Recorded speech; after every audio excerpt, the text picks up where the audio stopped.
Hello guys and welcome to this, the final part of the Midgar playthrough from Avalanche's Final Fantasy VII playthrough. In the last episode, what we've done is we've completed Rufus, we've killed all the bosses we need to in Midgar, and we're going to be fleeing Midgar. In this episode we're going to have our final battle, we're going to have a little bit of an error with a cutscene, and then we're going to be leaving Midgar and making way to the first town outside. We've just been surrounded at the front of the entrance and Tifa's telling everyone to get over here.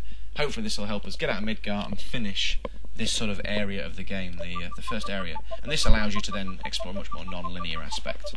Quick FMV here, and we saw this sort of car area earlier on, and now we're seeing Cloud looking very dapper on a motorbike. So, this is the final part of the series as I just explained, and what we're going to do now is go through a very short mini-game, bit of fun to finish the Midgar secret on, and then our final boss battle of Midgar. And what it involves is essentially escaping on the highway which takes you out of Midgar, which is policed by Symmetry 24/7.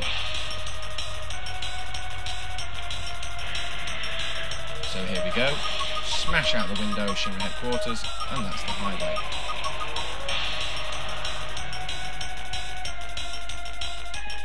Now before we continue, obviously you've not done this game before, so I'll give you a few basic controls. Move the direction, switch is attack on the left, and OK is attack on the right. We need to form a party to fight our final battle. I'd like to use these three guys.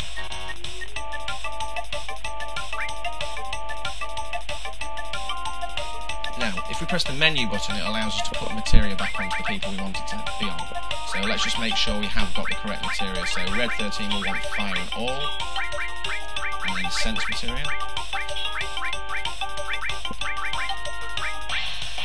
I'll also put on some ice materia for him, and for Barrett we will have ice materia with all, sense, cover, lightning and fire, and Red 13 can have the lightning materia that's left, and that's now all the materia apart from the enemy skill. Just check there's nothing left. Okay, we're now good to go. Just a quick apology here guys, there was an error with the FPS setting on the game. Sometimes if you play on the PC, because the PCs are too advanced, the FPS runs too fast and so the game is almost unplayable for this little cutscene. There are fixes available on the web and you can find those through the usual methods. Now I should explain there's a little error which has caused this to happen. Basically the FPS was wrong with my game. This is something you need to be wary of, which has caused the minigame to play at about 1000 FPS, meaning that I couldn't obviously keep up. So the first thing I've got to do is revive my party.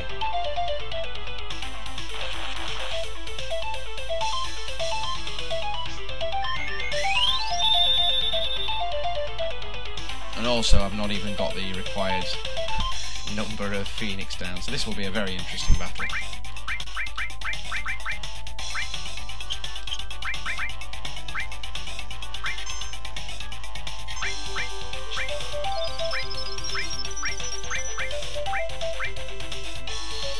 So, here you are guys, this is how not to do a boss battle, but nevertheless we'll carry on. Red 13 is a character I'm not going to be using a lot of either way. So I'm just going to quickly cast Sense on the most ball to find out how much life it's got. On the standard game it has around 4,000 hit points, give or take, so we'll just have a quick check. Sorry, 3,000 hit points, it's got 3,400 on this game, so a bit more hit points, and it's weak against fire. Which is interesting considering it uses a lot of fire-based attacks. It can also change its guises. When it has its burner out, that's when it's going to do more damage. So just to be wary of that.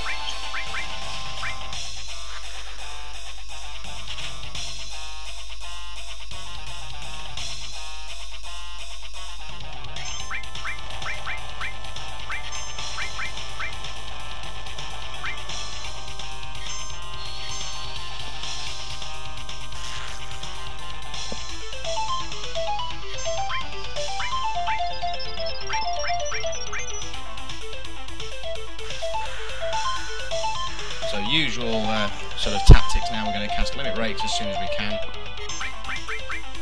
Cast Limit Break in with Cloud, and then we're going to heal Barrett because obviously he's on low hit points.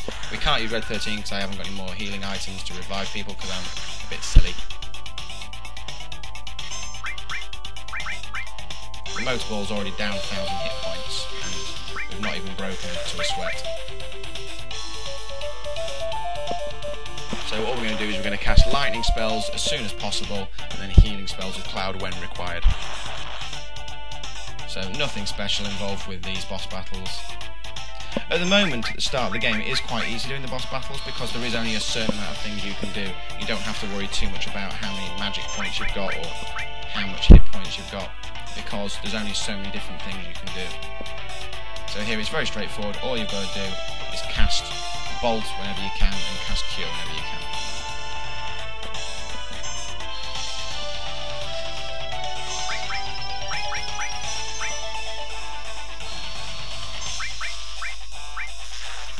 So Cloud's low on life, we're just going to cast Cure again on him. And then we'll cast Cloud's Limit Break and see if we can get Paralysis.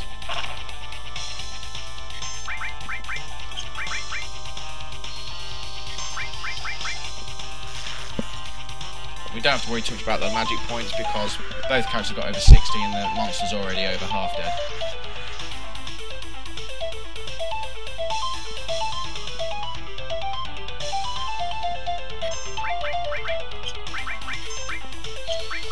We're going to try and steal an item off him, see if we can get whatever he's holding on to. If we can, brilliant. If we can't, it's not much concern. This monster in particular isn't holding anything spectacular.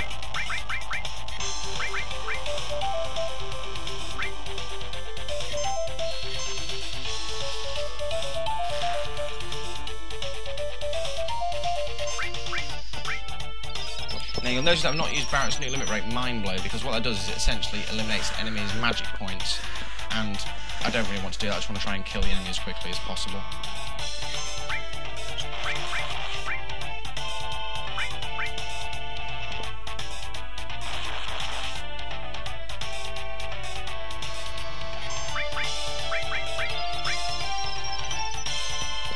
So both characters are really high on hit points.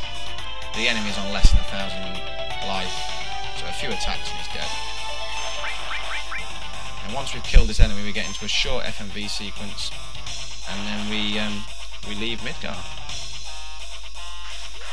So cross/slash here, and then Big Shot will possibly kill him. Yeah. And there we go, guys. Obviously, we're not going to get any experience or AP for Red 13, which was a mistake on my half. So make sure when you're doing the game, you have everything sorted out and you get a star pendant for winning.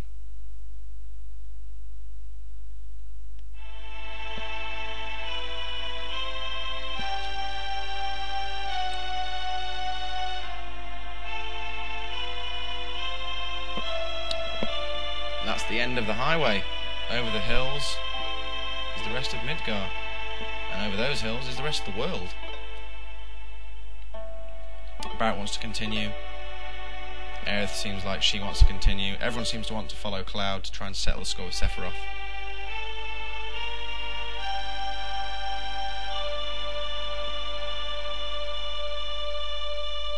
And it's time to leave Midgar.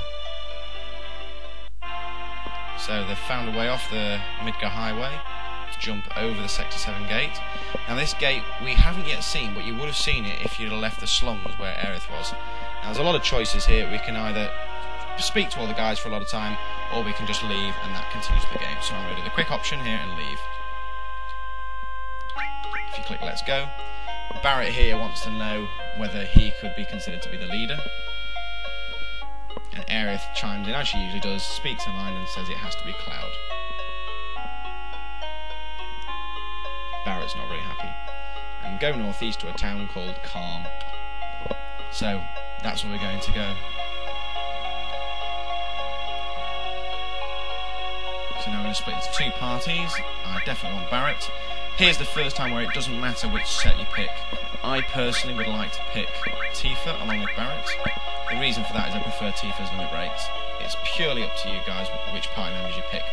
All the party members on Final Fantasy VII will grow at the same rate, and also if they're not in your party, they'll get stronger as they will, as it would in any other game. So if we leave here now, we're now on the world field. On the world map, you can save at any time, as I just said.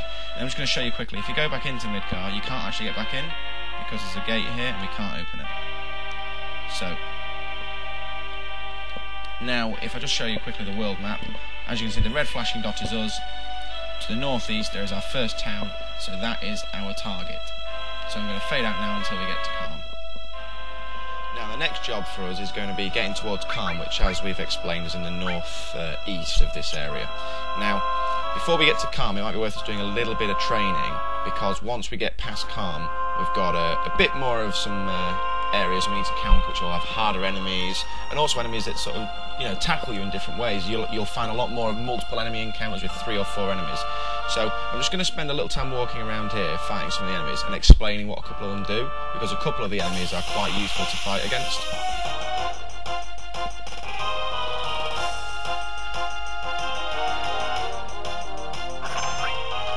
So we've got Kalm Fangs and Devil Rides. Now these aren't that important to worry about. Just realise as well that Tifa hasn't got any materia equipped, so I have to swap that back from red. Also note, if there's more than one enemy when Tifa casts a limit break, it can move the limit break onto different enemies. You'll also find that when you're out here, you're having to use a lot more magic, because the enemies will have a lot more life. Like the standard enemies here have like 300 life, 400 life, even on the non-modified games.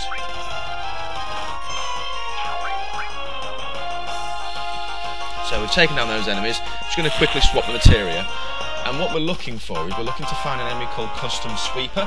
That's going to give us our next secret steal.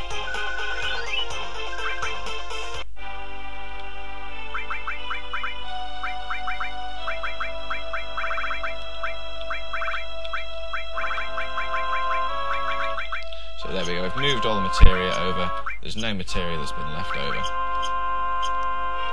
So we're looking for an enemy called Custom Sweeper, which is found, it just says in the Midgar area. And once we find this enemy, we're looking to steal a weapon for Barrett, which will give Barrett more materia slots. Now when we get into Kalm, there will be a new weapon shop that will give everyone new weapons. But again, these weapons are ones which you won't find for a while. And here we are. I believe these are the Custom Sweepers. Now, when we fight these enemies, they are quite strong. Obviously, because they're sort of mechanical enemies, there are an inherent weakness to lightning. Now, one of the spells they'll cast is a spell called Matra Magic. Now, that Matra Magic spell is something which you need to watch out for, because it's an enemy skill, and you can learn that.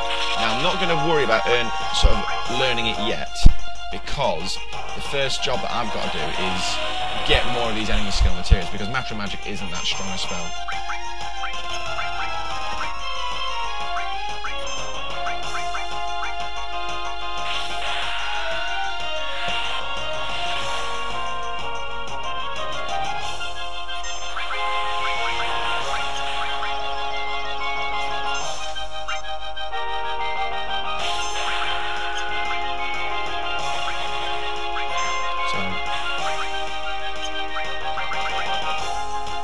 That might just kill Tifa now, so we should be wary of that. Okay, Tifa's on 3 life now, so I think what we'll do is we'll resort out materia. The problem with that Matra Magic spell is because it hits all 3 people, there's a lot of damage, and as you can see, I'm already starting to struggle. My advice is, before you leave Midgar, you need to be at least level 15 on everyone, and clearly I'm not. So I'm just going to quickly rejig my materia. Around about now, because I'm on a slightly harder game, it's going to be important for me to have a restore all spell, so I'm going to swap that with Tifa, and then that will give Cloud the option now to steal whilst Tifa's doing that. Also make sure that you check your statuses.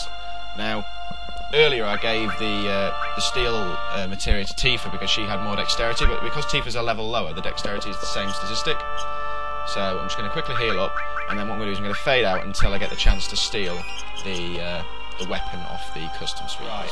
I've got into another battle with these guys now. Just as a quick heads up, you usually find them when the ground's a bit darker. So just sort of a little tip for you there, guys.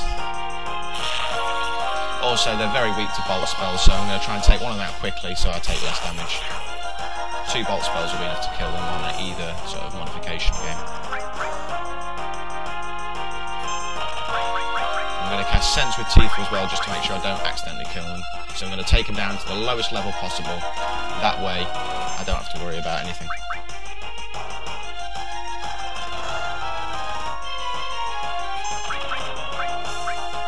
So all I'm going to be doing here, for the time being, is slowly attacking him, which will save my magic points, healing the characters, and trying to keep stealing with Cloud.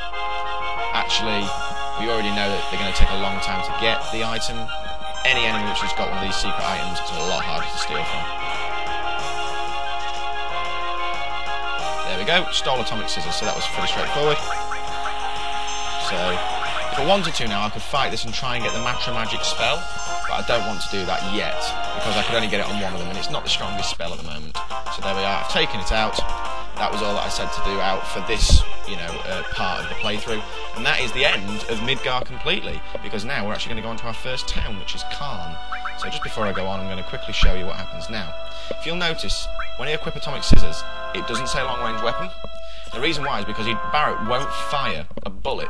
What he'll do is he'll physically attack. It's like almost like a knuckle duster, if you like. So we need to just go back to order, move Barrett to the front. It also means if we're attacking, say, an enemy which we can't reach, Barrett won't be any use. Barrett's limit break will still fire a bullet. It just means that Barrett's less use now than he was. But it's a much stronger weapon physically, and it has loads more materia slots. Okay, and that was all for the full Midgar playthrough from Avalanche's Final Fantasy VII playthrough. In the next episode, we're going to be looking at the next part of the playthrough, which will be the Kalm playthrough. That only comprises 2 parts, which are both fairly long, but mainly consisting of a lot of storytelling and not a lot of battling.